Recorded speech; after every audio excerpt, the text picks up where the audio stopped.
WhatsApp guys, কি অবস্থা সবার, কেমন আছো? তো আমি চলে আসলাম অনেকদিন পরে ইউটিউবে একটা ভিডিও নিয়ে। ভিডিওটা হচ্ছে যে যারা বিদেশ আসতে চাও, নিউ বিদেশ আসতে চাও তাদের উদ্দেশ্যে। যারা বিদেশ প্রথম স্বপ্ন দেখে যে বিদেশ আসবে, তারা আসলে অনেক কল্পনা দেখে যে বিদেশ এরকম, বিদেশ এরকম, মানে ওদের কল্পনায় কত কিছু হয়। বিশেষ করে আমি যে কল্পনাটা দেখছি সেটা বলতেছি যে আমি দেখছি যে বিদেশ কত আরাম, বিদেশ কাজ করবো, ঘুরমু ফিরমু, মানে বিদেশের লোকেশন কত সুন্দর।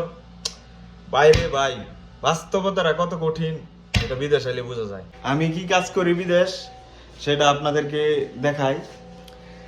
এটা হচ্ছে একটা এস্তেরা।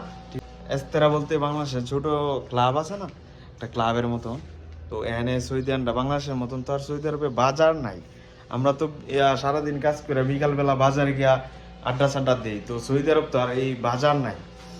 তো সৌদিয়ানরা কি করে যে ছোট ছোট এস্তারা করে, এদের মধ্যে মানে ওদের বন্ধু 10-12 জন মিল্লা একটা এস্তারা করে। তো এস্তারের মধ্যে যেরকম ফুটবল খেলা টেলা হইলে হারা খেলা টেলা দেখে, তারপর আপনার ওই পার্টি টাটি করে, আড্ডা সাড্ডা দেয়। যেমন মন চাইলো আজকে খাবার পাকাইবো, তো খাবার পাকাইলে এই যে রান্না করে এনে খাবার পাকায়, আমি পাকাই আর কি। আর হচ্ছে আপনার ওই চা গাওয়া খায়, চা আর গাওয়া খায়। তো এটা আমার বানায় দেওয়া লাগে। তো মনে করেন ওই ওদেরকে এটা বানায় দেওয়া লাগে। আর হচ্ছে আপনার ওই আর ভাই সুখ নাই ভাই। আর মনে করেন যে যেই সময় খুশি এই সময়, মানে এনি টাইম ওরা কল করবো যে এই চা গাও বানায় দেওয়া যা, ঠিক আছে। এই যে উপরে, এই যে ছাদের উপরে আমার রুম, তো যে কোনো টাইম ওরা আইসা ফোন দিব যে চা গাও বানাইতে হয়। ভাই সুখ নাই ভাই, সৌদি আরব সুখ নাই।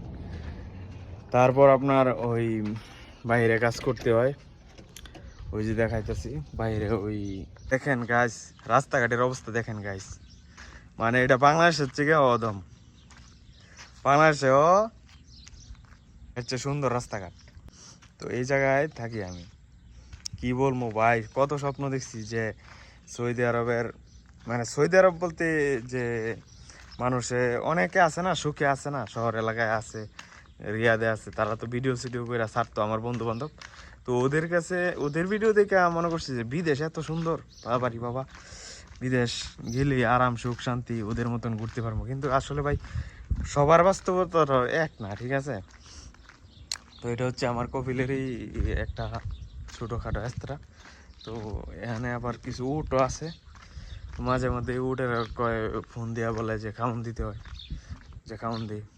ভাই বিপদ ভাই পুরা একদম, সৌদি আরব ভাই সুখ নাই ভাই, ঠিক আছে। এরপরে বেতন বেশি একটা সুবিধা না, বেতন বা এত বেশি একটা ডগের না, ভালো না। তো এই যে দেখেন ভাই উট আছে এনে, কি বলবো ভাই, এটা কি বিদেশ? এটা কি আপনি এই জায়গা দেখলে আপনি জীবনে আসবেন এই বিদেশে? কল্পনা করেন তো যে বিদেশ কত সুন্দর, আর আয়সা করে দেন যে অবস্থায়, যেমন ওটার খাওয়ান দিতে হয় মাঝে মধ্যে।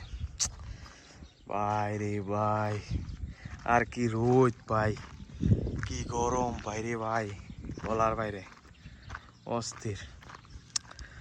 তো গাইস, তো বন্ধুরা, নতুন যারা বিদেশে আসতে চাও তারা অবশ্যই বিবেচনা কইরা, বিবেক বুদ্ধি খাটায়া বিচার কইরা তারপর বিদেশ আসবা, ঠিক আছে।